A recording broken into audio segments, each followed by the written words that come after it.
Hello. तो आज हम सेकंड लेक्चर स्टार्ट करते हैं वेव का। तो हम यहाँ तक पढ़ चुके थे velocity of sound in solid liquid and gas, ये हमने देख लिया था। Velocity of sound in gases, ठीक है। लाप्लेस ने दिया था साउंड प्रोपिगेट जो है एडिवेटिकली होता है, ठीक है, जो है gamma P pressure upon rho density, जिसका आया था 332 मीटर पर सेकेंड, ठीक है। यहाँ तक हमने कर लिया था। थैंक यू बोला था, सब्सक्राइब के लिए बोला था। अब आगे चलते हैं। Factor affecting velocity of sound. Sound की वेलोसिटी को अफेक्ट करने वाले कौन कौन से फैक्टर हैं? तो एक तो है प्रेशर, जो है वह वेलोसिटी ऑफ साउंड जो एयर में होती है उसको इफेक्ट नहीं करता, उसके इंडिपेंडेंट ऑफ प्रेशर पर होती है velocity of sound in air. Density पर जो है अफेक्ट करता है फैक्टर, जो है डेंसिटी जो है वेलोसिटी ऑफ साउंड को अफेक्ट करता है। कैसे? वेलोसिटी जो है inversely proportional to under root of rho, density के इन्वर्सली प्रोपोर्शनल है। मतलब कि देखो, जैसे डेंसिटी बढ़ेगी, जितनी डेंसिटी बढ़ेगी उतनी जो है वेलोसिटी जो है कम होगी, ठीक है। तो b1 अपॉन b2 का अगर हम ये रेशो निकालें तो अंडर रूट में रो2 अपॉन रो1 होगा, ठीक है। Speed of sound eight 0 degree centigrade पर कितना होता है? 330 मीटर पर सेकंड होता है। टेम्परेचर पर भी डिपेंड करता है वेलोसिटी ऑफ साउंड, ठीक है। Velocity of sound is equal to under root gamma R T upon M, ठीक है। ये है, इसमें क्या टेम्परेचर टर्म है, तो मेनली टेम्परेचर पर डिपेंड करेगा और बाकी सब तो ये कांस्टेंट है। तो b1 upon b2 is equal to हो जाएगा t1 अपॉन t2 हो जाएगा। Velocity of sound directly proportional to temperature. Temperature किस में लेना है? केल्विन में लेना है, ठीक है। और किस पर डिपेंड करता है? टेम्परेचर कोफिशिएंट जो अल्फा है उस पर भी जो है स्पीड ऑफ साउंड या फिर वेलोसिटी ऑफ साउंड अफेक्ट करती है। Increase in velocity of sound for 1 degree और या फिर 1 kelvin in temperature of gas, value of alpha. Alpha मतलब कि 1 डिग्री टेम्परेचर बढ़ाने पर गैस का, उसमें वेलोसिटी ऑफ साउंड की वैल्यू बढ़ती है। तो जो कांस्टेंट बढ़ता है 1 डिग्री बढ़ाने पर, मान लेते हैं कोई भी गैस है, ठीक है, उसको हमने 1 डिग्री टेम्परेचर उसका हाई किया, तो उस टेम्परेचर हाई करने पर उसका एक कोफिशिएंट जो है वह बढ़ा। कितना? मतलब 0.608 मीटर पर सेकेंड पर डिग्री सेंटीग्रेड, इतनी जो है स्पीड बढ़ती है साउंड की, इतनी मीटर पर सेकेंड। 0.608 मीटर पर सेकेंड पर डिग्री सेंटीग्रेड में जो है स्पीड ऑफ साउंड बढ़ती है। ये क्या है? एक कोफिशिएंट है, एक इतनी ही बढ़ती है, फिक्स है, कांस्टेंट है एक प्रकार से। नेक्स्ट है ह्यूमिडिटी। ह्यूमिडिटी बढ़ेगी तो स्पीड ऑफ साउंड बढ़ेगी, ठीक है। Sound transfer faster in moist air than in dry air. Relation between path difference and phase difference क्या होता है? हमने पहले भी देख लिया। Phase difference is equal to होता है 2 pi upon lambda into path difference delta x, ठीक है। तो ये factor affecting velocity of sound हमने देख लिए हैं। नेक्स्ट चलते हैं। वीरता से आगे बढ़ो, एक दिन या एक साल में सिद्धि की आशा न रखो, उच्चतम आदर्श पर दृढ़ रहो, डरो मत, कितनी बार असफलता मिलेगी यह न सोचो, चिंता न करो, काल अनंत है। अनंत काल का मतलब ये है कि अपने कार्य पर ध्यान दीजिए। ये जो है पुनर्जन्म को डिनोट करता है, ठीक है। स्वामी विवेकानंद ने लिखा है।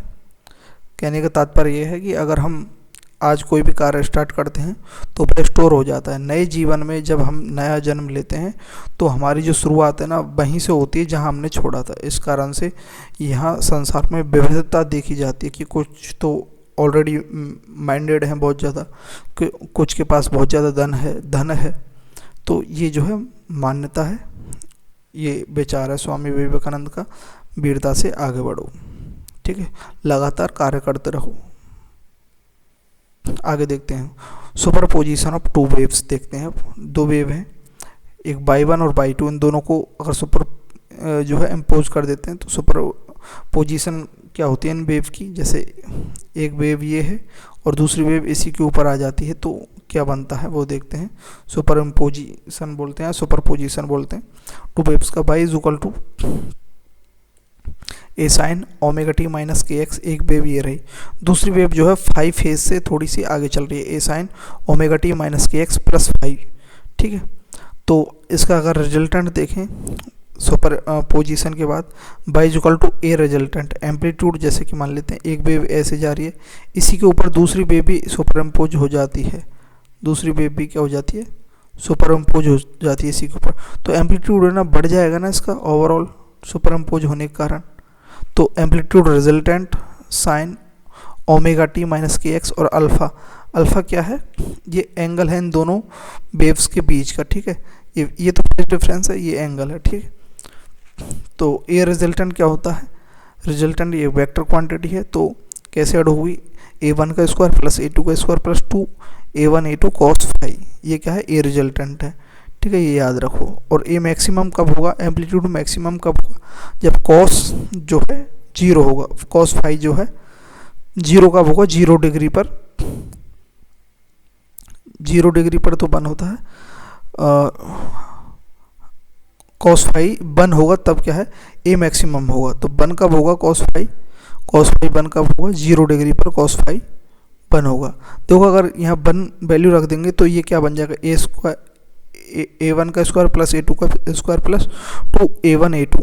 अगर कॉस फाई की वैल्यू अगर बन आती है तो बन कब आएगी, जब फाई की वैल्यू क्या होगी, 0 डिग्री होगी, तो बन आ जाएगी, तो ये क्या बन गया, ए प्लस बी का होल स्क्वायर बन गया ना, तो a1 प्लस a2 का होल स्क्वायर हो जाएगा ये, और ऊपर अंडर रूट है, तो अंडर रूट से और ये स्क्वायर कैंसिल हो जाएगा, उस कारण से ए मैक्सिमम क्या आ गया, a1 प्लस a2 आ गया, ठीक है। ऐसे ही ए मिनिमम क्या हो जाएगा,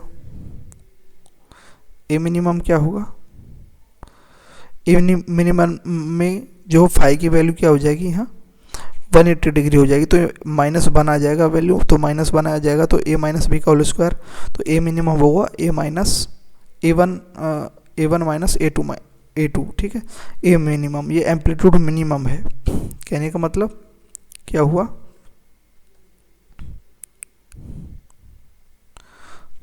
कहने का मतलब ये हुआ कि जैसे कि ये कोई एक वेव है, ठीक है, दूसरी वेव जो है उसके बीच में जो है 0 डिग्री एंगल है, इसी के ऊपर आ रही है, वो बिल्कुल सुपर इम्पोज कर रही है, तो ये जो एम्पलीट्यूड है बढ़ करके ऐसे हो जाएगा, ठीक है। और अगर जो है तो ये एम्पलीट्यूड क्या होगा, मैक्सिमम होगा, ठीक है। और दूसरे केस में क्या मिनिमम कब होगा, जैसे एक ये वेव है और दूसरी वेव क्या है, इसके बीच में जस्ट 180 डिग्री के कौन पर है, जस्ट अपोजिट है, तो 180 डिग्री के एंगल पर है फेज डिफरेंस, तो ये दोनों आपस में कैंसिल आउट कर देंगे, तो इसका जो ओवरऑल जो वेव निकल कर आएगी ऐसे निकल कर आएगी बिल्कुल, तो मिनिमम होगा यहाँ एम्पलीट्यूड, बिल्कुल समझिए बात को, तो उसमें इस कारण से एम्पलीट्यूड मिनिमम होगा, A maximum upon A minimum is equal to a1 plus a2 upon a1 minus a2। I resultant intensity का अगर रिजल्टेंट देखें तो क्या होगा, आई क्या होता है, इंटेंसिटी क्या होता है,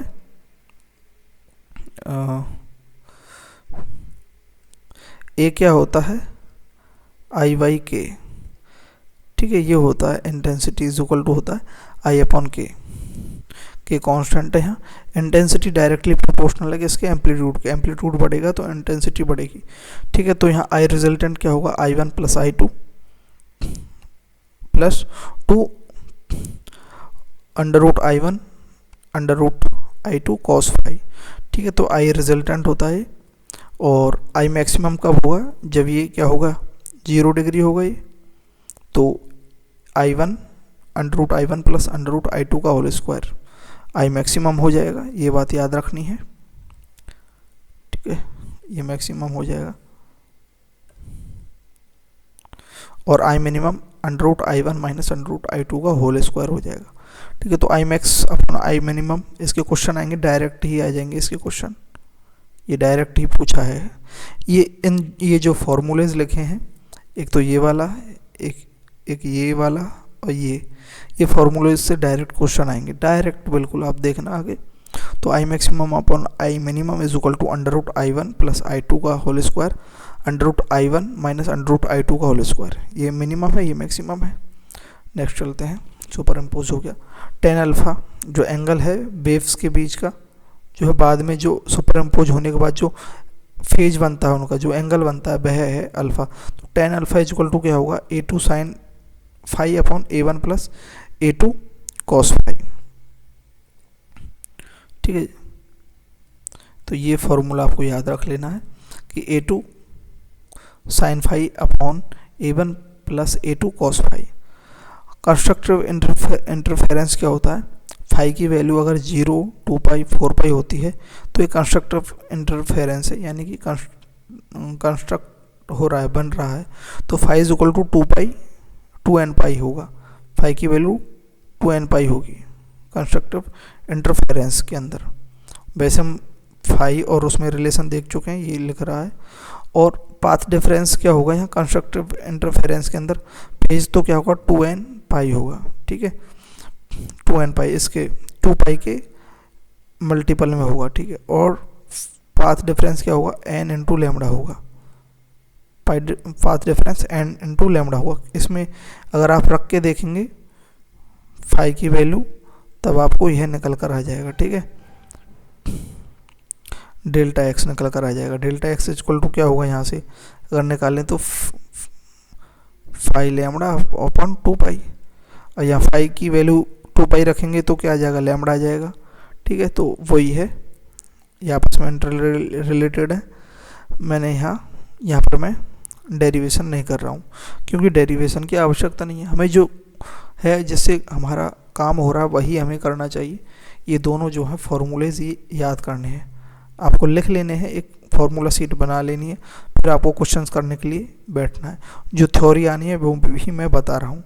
तो कंस्ट्रक्टिव इंटरफेरेंस में phi is equal to 2n pi होगा और पाथ डिफरेंस डेल्टा एक्स क्या होगा n लेमड़ा होगा, ठीक है। ए मैक्सिमम क्या होगा A1 प्लस A2 होगा, आई मैक्सिमम क्या होगा under root I1 plus under root I2 होगा।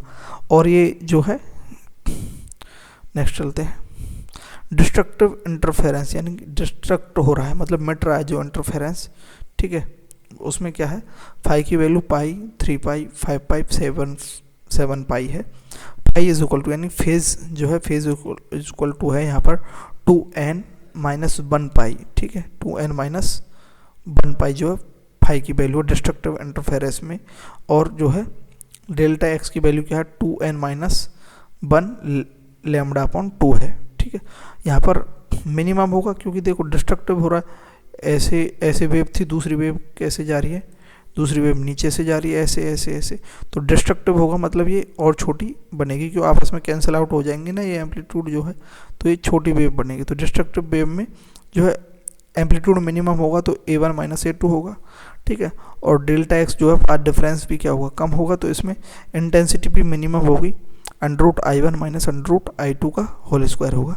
और पाथ डिफरेंस क्या होगा 2n माइनस 1 लेमड़ा बाई 2, किसमें ये डिस्ट्रक्टिव में है। और कंस्ट्रक्टिव में क्या होगा delta x equal to n lambda है, ठीक है उसमें। और उसमें फाई क्या था 2n पाई था, ठीक है।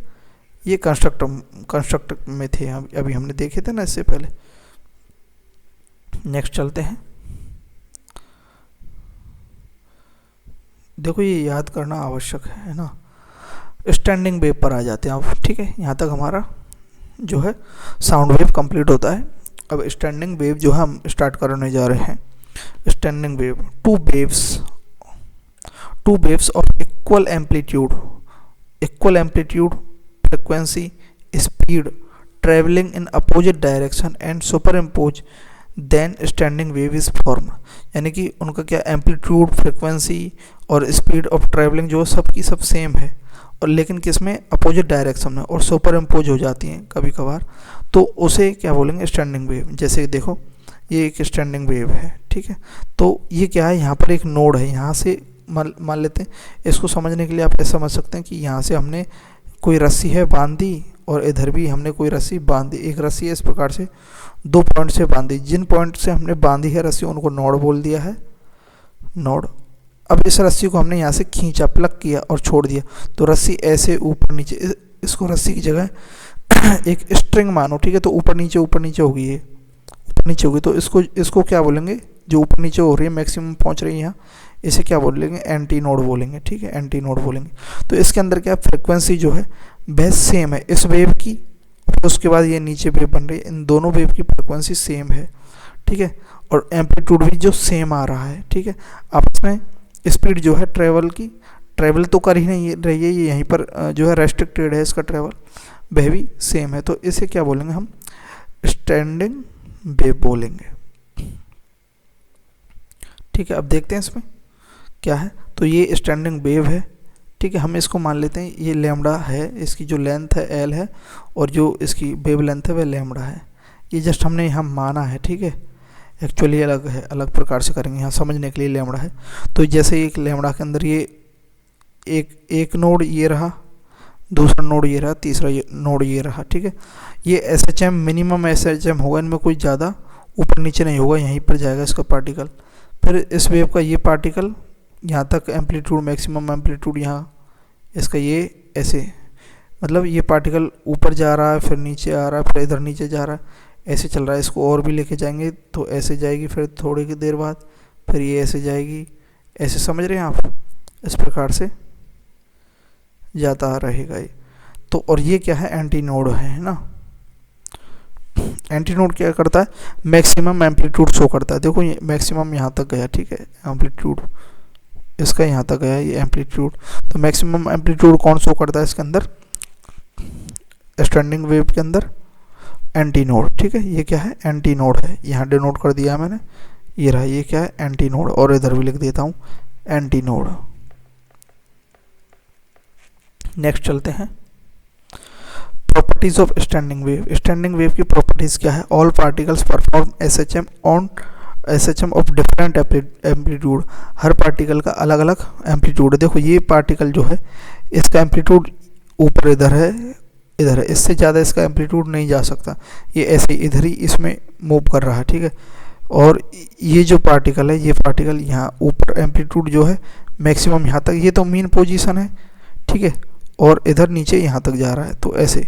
तो मैक्सिमम एम्पलीट्यूड तो एंटी नोड का होता है, ठीक है, और मिनिमम किसका होता है, एम्पलीट्यूड का, नोड का होता है। ये नोड है, समझे आप, ठीक है। तो क्या है, all particles perform SHM of different amplitude, ठीक है। दूसरी बात, no transfer of energy from one lobe to another. एक लोब से दूसरे लोब पर एनर्जी ट्रांसफर नहीं होती है, यहाँ सीधी सी बात है, एनर्जी जो है ट्रेवल ही नहीं करती दूर तक, मतलब उसी के अंदर फिक्स रह जाती है, स्टैंड रह जाती है। All particles of one lobes are in same phase, they attain maxima together and minima together and crosses mean position together. मतलब ये इसके जो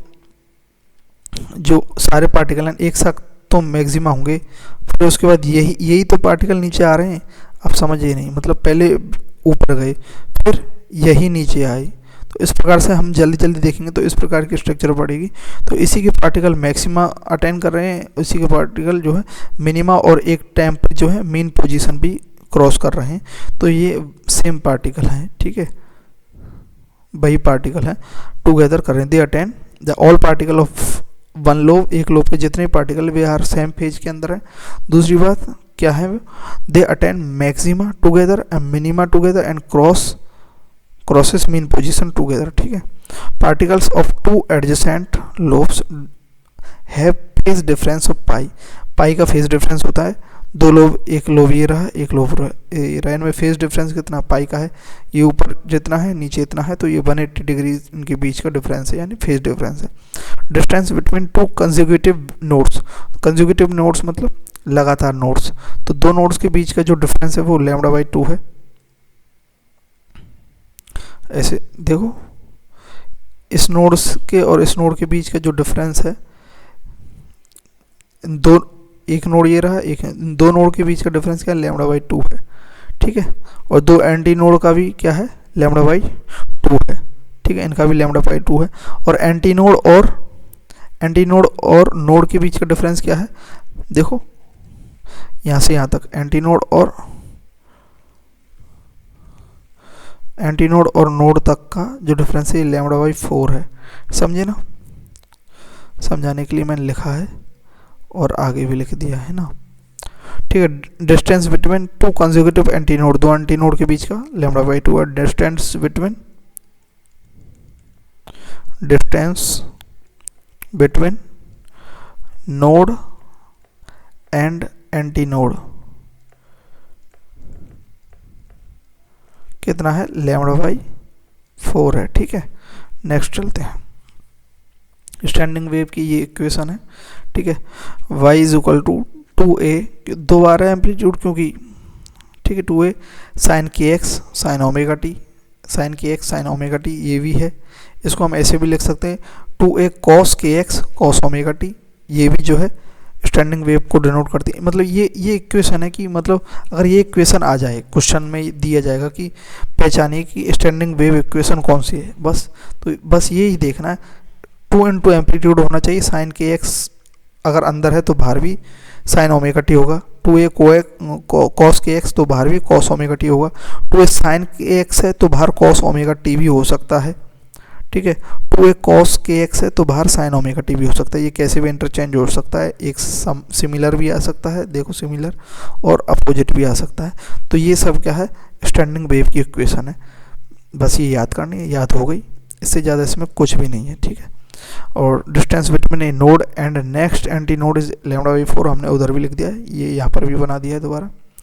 नेक्स्ट देखते हैं standing wave on string. String में देखते हैं स्टैंडिंग वेव, अगर हम दोनों एंड को अगर फिक्स कर देते हैं स्ट्रिंग, जैसे यहाँ कोई जगह नहीं है, यहाँ बता देता हूँ, जैसे ये कोई स्ट्रिंग हमने यहाँ से बांध दी और इधर भी बांध दी, ठीक है।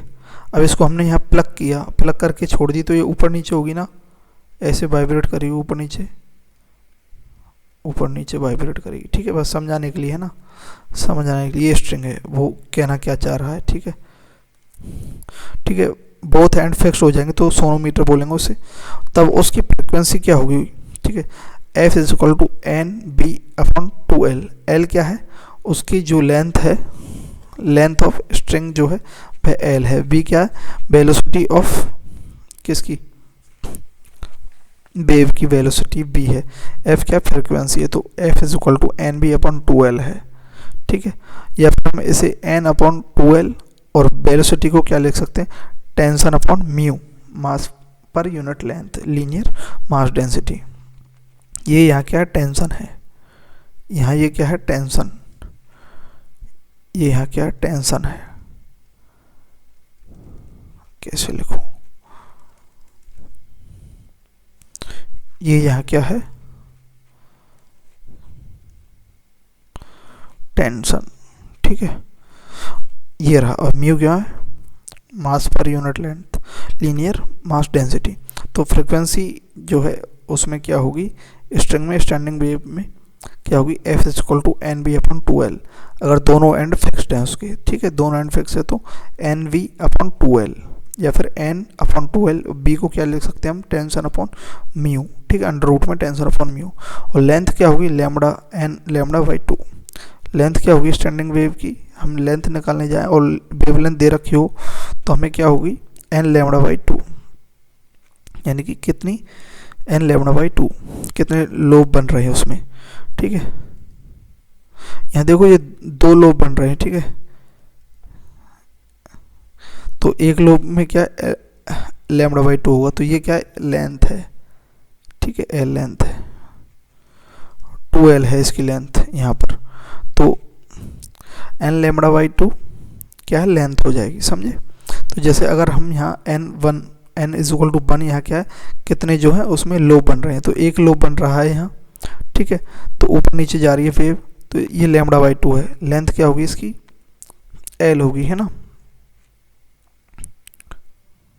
2L होगी लेंथ, है ना, λ/2 है, तो हमने यहाँ लैम्बडा की वैल्यू रख देंगे इसमें, N1 रख देंगे तो इसकी लेंथ क्या आ जाएगी, 2L आ जाएगी, lambda is equal to 2L और length is equal to L/2 आ जाएगी, ये L है इसकी, ठीक है, ठीक। अब यहाँ हम फंडामेंटल मोड या फिर फर्स्ट हार्मोनिक किसे कहते हैं, यानी कि N इज इक्वल टू 1 रखते हैं, यानी कि एक ही लोब बनता है इसके अंदर, तो उसे हम बोलेंगे फर्स्ट हार्मोनिक या फिर फर्स्ट फंडामेंटल फ्रिक्वेंसी बोलेंगे। तो उसके अंदर N की वैल्यू 1 रखेंगे तो B/2L आ जाएगी, ठीक है। सेकंड जो है अगर देखेंगे तो N is equal to second, अगर 2 लोब रखते हैं, N is equal to 2 lobe रखते हैं तो सेकंड हार्मोनिक बोलेंगे उसको, ठीक है, या फिर फर्स्ट ओवरटोन बोलेंगे। ये क्या है, जीरोथ, इसको क्या बोलेंगे, जीरोथ ओवरटोन, ओवरटोन, ठीक है। और इसको क्या बोलेंगे, n इक्वल टू 2 को सेकंड हार्मोनिक या फिर first overtone, F2 equal to 2 की n की वैल्यू यहाँ 2 रखेंगे यहाँ पर, ठीक है। n की वैल्यू 2 रखेंगे तो क्या हो जाएगा 2v/2l, 2 से 2 कैंसिल तो b/l क्या आ जाएगी सेकंड हार्मोनिक, ठीक है। ये क्या फ्रिक्वेंसी निकाल रहे हैं हम, ठीक है। n इक्वल टू 3 होगा तो वही λ/2 λ/2 λ/2 थर्ड हार्मोनिक क्या होगा, या फिर सेकंड ओवरट्यून बोल देंगे उसको, F3 इक्वल टू 3v/2l। ये कंडीशन कब है, जब बोथ एंड फिक्स्ड हो, तब ये फॉर्मूला है, ठीक है।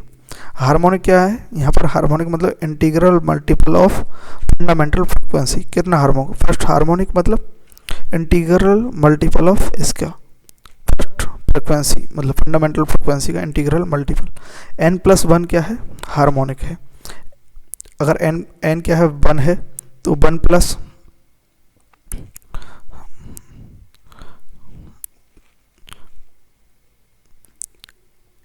n इक्वल टू 1 है तो फर्स्ट हार्मोनिक होगा, n इक्वल टू 2 है तो second harmonic, n equal third, ठीक है। और n+2 है तो नोड, तो n अगर 1 है तो नोड कितना होगा, एक मिनट, यहाँ ये थोड़ा सा मिस्टेक है, इसको बाद में देखेंगे। अभी आपको ये समझ में आया ना, इसको ना देखें, नेक्स्ट चलते हैं। यहाँ तक देख लिया ना, ये गलत लिखा हुआ, आगे राइट लिखा हुआ है। 1 एंड फ्री, अगर उसका 1 एंड फ्री होता है किसका, स्ट्रिंग का, तब क्या बनता है, 1 एंड फ्री होने पर क्या बनता है, तो F इज इक्वल टू क्या होगा 2n-1 b/4l, ठीक है। ये क्या फ्रिक्वेंसी होगी, और लेंथ 2n-1 λ/4, अगर इसका 1 एंड फ्री है तो ये क्या एंटी नोड है, यहाँ l है और λ/4 है उसकी वेवलेंथ। तो इसमें फंडामेंटल मोड या फिर फर्स्ट हार्मोनिक या जीरोथ ओवरटोन को क्या बोलेंगे, b/, क्योंकि n की वैल्यू यहाँ 1 रखेंगे तो क्या आ जाएगा 1, 2 - 1 तो 1 आ जाएगा, b/4l। तो b/4l फर्स्ट हार्मोनिक या फिर जीरोथ ओवरट्यून निकली 1 एंड फ्री होने पर, ठीक है।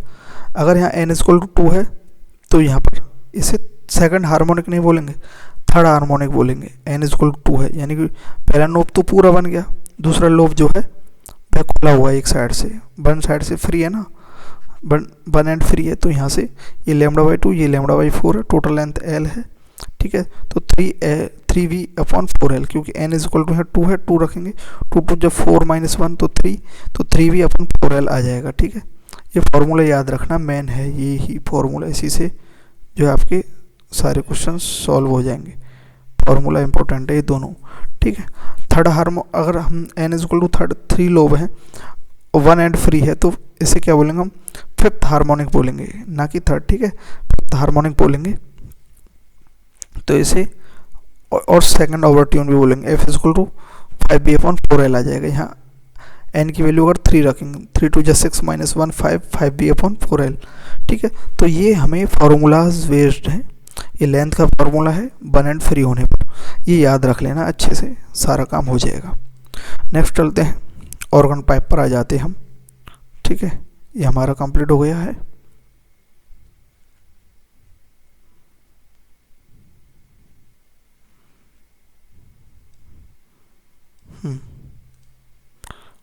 ऑर्गन पाइप, तो दो प्रकार के ऑर्गन पाइप होते हैं, एक तो क्लोज ऑर्गन पाइप, एक ओपन। क्लोज में क्या है, एक जो एंड होता है ओपन होता है, कहाँ के लिए, ये जो ओपन हो रहा है ये क्या एंटी नोड है,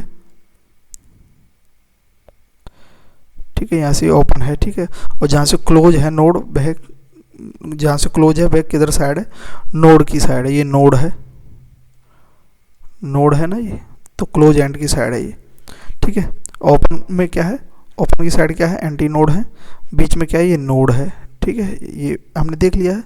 तो ये क्लोज ऑर्गन पाइप जो है कैसा है, same as string 1 end free जो होता है, स्ट्रिंग का भी देखा था हमने, तो उसमें हमने फ्रिक्वेंसी क्या देखी थी, 2n-1 b/4l। तो वही फार्मूला फ्रिक्वेंसी का जो 1 एंड फ्री जो स्ट्रिंग है, वही क्लोज ऑर्गन पाइप का फार्मूला होगा फ्रिक्वेंसी और लेंथ का। लेंथ क्या हुई -1 लैम्डा अपॉन 4 अपॉन 4 में आ जाएगा यहाँ, और उधर अपॉन 2 है। इधर सेम स्ट्रिंग बोथ एंड अगर फिक्स्ड होते हैं तो उसमें क्या है, ये ओपन ऑर्गन पाइप है, फ्रिक्वेंसी NV अपॉन 2L हो जाएगा, ठीक है। और इधर जो है लेंथ क्या होगी, n लैम्डा अपॉन 2 हो जाएगा। ओपन एंड मतलब डिस्प्लेसमेंट एंटी नोड जो है मैक्सिमम है। देखो ओपन में डिस्प्लेसमेंट जो है एंटी नोड जो है ये मैक्सिमम है। देखो मैक्सिमम है ना, एंटी नोड का एम्पलीट्यूड जो है मैक्सिमम है, और प्रेशर नोड जो है मिनिमम है। देखो प्रेशर नोड यहाँ मिनिमम है, और क्लोज ऑर्गन पाइप में डिस्प्लेसमेंट नोड जो है मिनिमम है।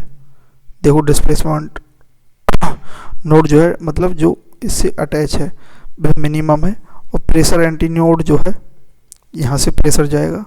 प्रेशर एंटी नोड मतलब फूंक दे सकते हैं जैसे बांसुरी वगैरह है ना, तो ये क्या है, मैक्सिमम है। ये ऑर्गन पाइप है क्या, बांसुरी है एक प्रकार से। ये क्लोज वाली बांसुरी है, ओपन वाली है। नेक्स्ट रेजोनेंस ट्यूब, ठीक है। And correction 0.6 radius into radius of organ pipe, ये देखेंगे क्या होती है, ये है एंड करेक्शन, ठीक है। रेजोनेंस ट्यूब क्या है, use for measurement of wave length and या फिर स्पीड ऑफ साउंड को मेजर करने के लिए रेजोनेंस ट्यूब का यूज किया जाता है। जैसे कि ये कोई ट्यूब है, इसके अंदर यहाँ तक लिक्विड भरा हुआ है, ठीक है। यहाँ से हमने कोई भी साउंड छोड़ा और उसके बाद इस प्रकार की फ्रिक्वेंसी बनी, ठीक है। ये क्या है, एंड करेक्शन है, और ये L1 लेंथ है, ठीक है। धीरे धीरे इसमें से हमने लिक्विड निकाला, फिर उसके बाद फिर इसमें हमने कुछ साउंड छोड़ा, तो इस प्रकार से इसकी जो है वेव बनी इसमें, तो ये L2 लेंथ है, ये सेकंड रेजोनेंस है। तो इसमें क्या है, हमें क्या निकालना है, L1 प्लस ई क्या है, एंड करेक्शन है, 0.6 होता है। ये क्या होता है, 0.6 into radius of organ pipe, ये radius of organ pipe into radius of organ pipe, ये रेडियस ऑफ ऑर्गन पाइप के बराबर होता है। ये वैसे लिख रखा है तो यहाँ से मैं मिटा देता हूँ, ठीक है। तो L1 प्लस ई क्या है, एंड करेक्शन है, इज इक्वल टू क्या है, लैम्डा बाई 4। देखो लैम्डा बाई 4 ही तो है, ये जो है ये क्या है, सॉरी यहाँ तक जो है ये क्या है, लैम्डा बाई 4 है, हमने देखा था। ये क्या है, ये 3 लैम्डा बाई 4 है, ठीक है। ये वाली लेंथ क्या हो जाएगी, 3 लैम्डा बाई 4 है। तो फर्स्ट रेजोनेंस में L1 plus E is equal to lambda by 4 है, ठीक है। और L2 plus E is equal to, E क्या, end correction is equal to 3 lambda by 4 इसकी वैल्यू है। अगर हम इन दोनों इक्वेशन को अगर सॉल्व करें, माइनस कर दें, तो उसमें से इसे घटाएं तो L2 माइनस L1 ई से ही कैंसिल हो जाएगा, इक्वल टू में आएगा 3 लैम्डा बाई 4 में से अगर लैम्डा बाई 4 घटाएंगे तो 2 लैम्डा बाई 4 बचेगा। तो 2 1 जा 2 और 2 2 जा 4 करके अगर सॉल्व करेंगे इसको तो L2 अपॉन L1 आ जाएगा। देखो इसको अगर सॉल्व करेंगे, हमने क्या किया, ये from equation second minus one, ठीक है। सेकंड में हमने इसको घटाया तो ये निकल कर आया L2 minus L1 is equal to lambda by 2। तो इन दोनों को अगर करेंगे तो लैम्डा बाई 2 आएगा। ये आप सॉल्व करके देख लीजिए। और अगर एंड करेक्शन निकालना हो तो L2 माइनस एंड करेक्शन निकालना हो ई इज इक्वल टू, ठीक है, इसकी वैल्यू हम निकाल कर रख देंगे। अगर L2 की वैल्यू रख दो या फिर L1 की वैल्यू रख दो, किसी में भी L2 की वैल्यू रखेंगे तो L2 इज इक्वल टू क्या हो जाएगा, lambda by 2 plus L1। L2 क्या हो जाएगा, लैम्डा बाई 2 प्लस L1। तो इस L2 की वैल्यू को कहाँ रख देंगे, यहाँ रख देंगे, ठीक है। प्लस ई कर देंगे तो इज इक्वल टू करेंगे तो ये इधर जाकर के माइनस हो जाएगा, लैम्डा बाई 2 प्लस L1। तो ये निकल कर आएगा L2 माइनस 3L1 अपॉन 2। ये क्या, एंड करेक्शन की वैल्यू है, ये याद कर लीजिए। ये फार्मूला है, क्या है, एंड करेक्शन क्या है, L2 माइनस 3L1 अपॉन 2 और ये जो है L1 प्लस L2 क्या है, लैम्डा बाई 4, या L2 plus E and correction क्या है, 3 लैम्डा बाई 4, और ये L1 plus E is equal to lambda by 4। L2 minus L1 क्या है, लैम्डा बाई 2, और एंड करेक्शन क्या है, L2 माइनस 3L1 अपॉन 2। ये सारे सॉल्व करके आए हैं, याद कर लीजिए एक बार। L2 minus L1 is equal to B upon 2f भी लिख सकते हैं। बी एफ अपॉन कैसे लिख सकते हैं, फ्रिक्वेंसी के फॉर्म में भी लिख सकते हैं हम। फ्रिक्वेंसी क्या होता है, बी इज इक्वल टू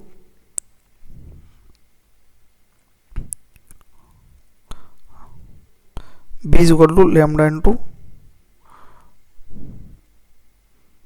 तो लैम्डा इज इक्वल टू क्या होगा, बी बाई एफ। तो यहाँ बी बाई एफ इसकी जगह लिख देंगे, ये v is equal to lambda into f होता है।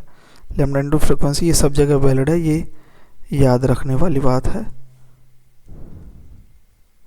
ठीक है। तो इसी से हम L2 minus L1 is equal to हो जाएगा ये बी बाई 2f, ठीक है। और इसको अगर इधर मल्टीप्लाई करके 2f L2 minus L1 is equal to v velocity. Next चलते हैं, रेजोनेंस के बाद बीट्स क्या होती है, व्हेन टू इसके बाद डॉपलर इफेक्ट देखेंगे और चैप्टर एंड हो जाएगा। when two waves of same amplitude की वेव हैं but slightly different frequency superimpose then beats formation occur। जैसे कि कोई भी वेव है, ये इसका सेम एम्पलीट्यूड की है, बस थोड़ा सा डिफरेंस है, थोड़ा सा ही डिफरेंस है, कोई मामूली से, मतलब ऐसे समझ लीजिए, ऐसे ये कोई वेव है और ऐसे ये दूसरी वेव है, बस थोड़ा सा पीछे चल रही, तो उनके बहुत कम, कभी ना कभी तो ये मिलेंगी, सेम हो जाएगा एम्पलीट्यूड कोई एक जगह पर। तो इस प्रकार की जो वेव होती है ना, वो क्या बनाती है, बीट बनाती है, ठीक है। तो F1 F2 फ्रिक्वेंसी की है, तो F रिजल्टेंट क्या होगा, F1 प्लस F2 अपॉन 2, ये F रिजल्टेंट है, ठीक है, F रिजल्टेंट है। तो बीट फ्रिक्वेंसी क्या होगी, मोड के अंदर F1 माइनस F2, ये बीट की फ्रिक्वेंसी, यानी कि कौन सी तेज चल रही है, इसमें से कोई भी बड़ी हो सकती है। मान लेते हैं ये फ्रिक्वेंसी है 10.2 की और ये फ्रिक्वेंसी है 10 की, ठीक है। तो मोड में निकालेंगे तो 0.2 इसकी फ्रिक्वेंसी आ जाएगी। हम मान लेते हैं ऐसे भी हो सकता है, F1 क्या है 10 की और F2 क्या है 11 की, तो इसमें क्या है -1 आया वैसे तो मोड में अगर लेकर के आएंगे तो +1 में आ जाएगा। तो उसका जो मैग्नीट्यूड है वो हमें देखना है, बीट फ्रिक्वेंसी का नंबर ऑफ बीट पर सेकंड होता है, और वह कैसे निकाल सकते हैं हम, F1 माइनस F2 का अगर हम मोड में करके फ्रिक्वेंसी फर्स्ट माइनस दोनों की, दो जो बीट हैं उनसे दो जो वेव हैं उनसे ही जो है बीट बनती है। बीट का टाइम पीरियड क्या होता है, 1/f होता है। तो बीट की फ्रिक्वेंसी को 1/f, ये क्या बीट की फ्रिक्वेंसी है, तो 1/f1 माइनस F2 हो जाता है। एक चीज़ ये देख लीजिए, ट्यूनिंग फॉर्क जो होता है, अगर उस पर हम बैक्स चढ़ा दें, बैक्स मतलब मॉम की अगर कवरिंग कर दें, तो कवरिंग के कारण फ्रिक्वेंसी उसकी घट जाएगी, और अगर उसकी फाइलिंग कर दें, फाइलिंग मतलब उसको घिस दें, पतला कर दें, चमका दें, तो फ्रिक्वेंसी बढ़ जाएगी, ठीक है। नेक्स्ट देखते हैं डॉपलर इफेक्ट क्या है। डॉपलर इफेक्ट में क्या है, whenever there is a relative motion, कोई रिलेटिव मोशन होता है, ठीक है, रिलेटिव मोशन होता है कोई के अंदर, जैसे कोई एक व्यक्ति यहाँ खड़ा है और एक यहाँ से बाइक गुजर रही है, बहुत तेज़ से बाइक है ये, हॉर्न बजाती हुई, तो इसको आवाज़ जो है थोड़ा जाता हुआ जाएगा, पी ऐसे कुछ करके, ठीक है, जो भी है आवाज़ है ना, वो ऐसे करके यहाँ से आवाज़ जाएगी, कम होती हुई, पिच जो है उसकी फ्रिक्वेंसी कम होती हुई, पिच जो है कम होती हुई, मतलब पिच भारी, आवाज़ भारी होती हुई दिखाई देगी। लो पिच मतलब आवाज़ भारी, हाई पिच मतलब आवाज़ पतली, ठीक है। Whenever there is relative motion between source of sound and listener, then there is an apparent change in frequency of sound. Sound की फ्रिक्वेंसी में अपरेंट चेंज आता है, हमें अपीयर होता है। वैसे साउंड की फ्रिक्वेंसी जनरली जो है वो तो वही रहेगी, लेकिन हमें ऐसा लगता है कि कम हो गई या फिर ज़्यादा हो गई। This effect is called Doppler effect, ठीक है। तो इसका जो ये मेन फार्मूला है, ठीक है, ये रहा, इससे सारे जो है क्वेश्चंस हो जाएंगे। ये मेन फार्मूला, ये एफ डैश क्या अपरेंट या फिर ऑब्जर्व फ्रिक्वेंसी है, एफ क्या है एक्चुअल फ्रिक्वेंसी है, और v plus v naught, v क्या है यहाँ स्पीड ऑफ साउंड है, और बी नॉट क्या है वेलोसिटी ऑफ ऑब्जर्वर है बी नॉट, और बी एस क्या है, यहाँ वेलोसिटी ऑफ सोर्स है। तो ये v plus v naught upon v minus v s, यही फॉर्मूला याद रख लेना है, इसी से सारे हो जाएंगे सारे क्वेश्चन। साइन कन्वेंशन क्या याद रखना है, ये इंपॉर्टेंट है साइन कन्वेंशन, ये तो आना चाहिए, इससे ही होंगे सारे सवाल। मतलब तो इसके बिना तो, अगर ये फॉर्मूला एक ही फॉर्मूला याद करना है तो साइन कन्वेंशन समझना है बस।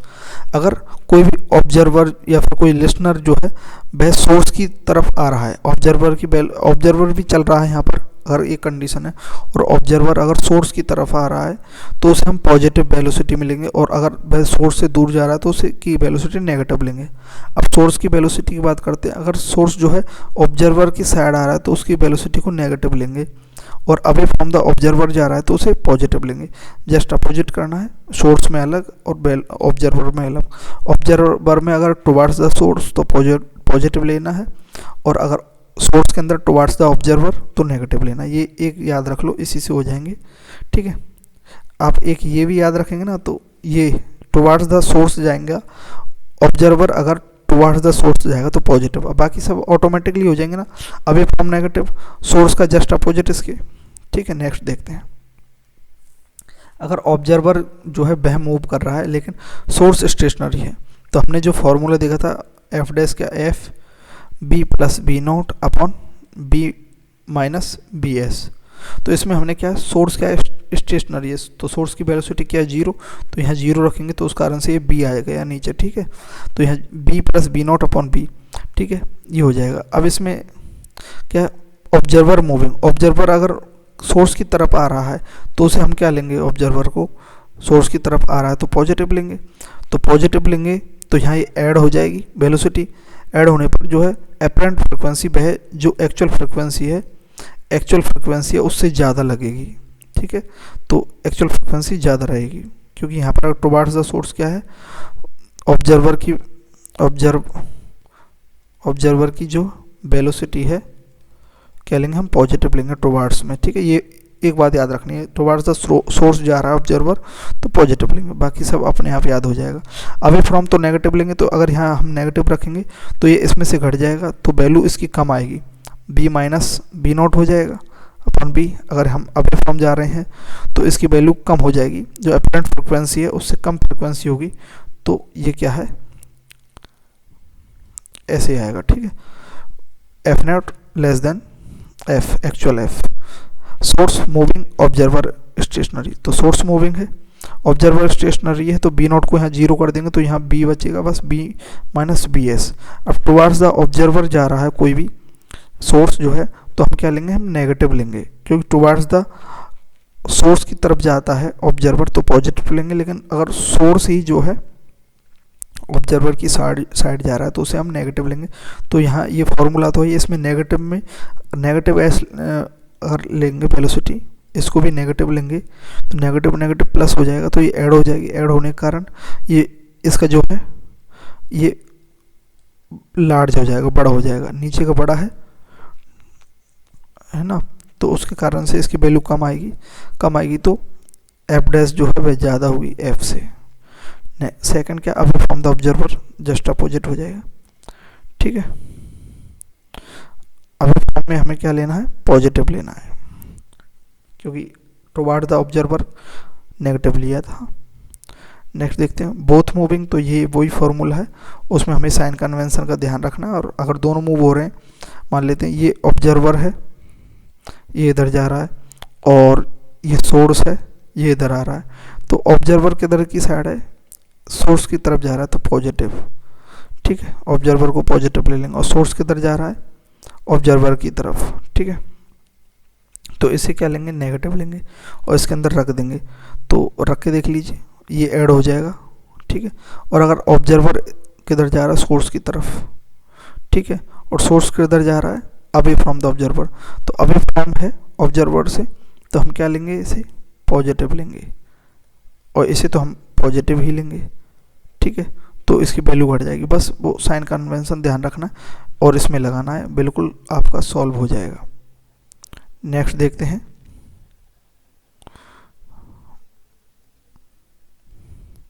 नेक्स्ट क्या, इफ डिस्टेंस बिटवीन देम, ये जो सोर्स और ऑब्जर्वर की डिस्टेंस जो है इनके बीच में चेंज नहीं हो रही है तो फ्रिक्वेंसी जो है apparent frequency is equal to रहेगी क्या, एक्चुअल फ्रिक्वेंसी के, ठीक है।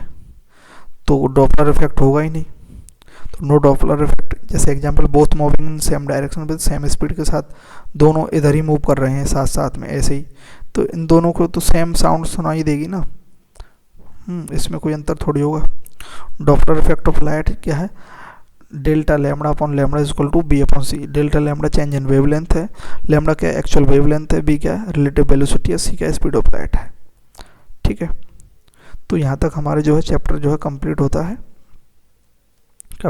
तो एक चीज़ बोलना पड़ता है, थैंक यू कि आपने यहाँ तक देखा, ठीक है। थैंक यू वेरी मच, और चैनल को सब्सक्राइब कर लें, ठीक है। Thank you.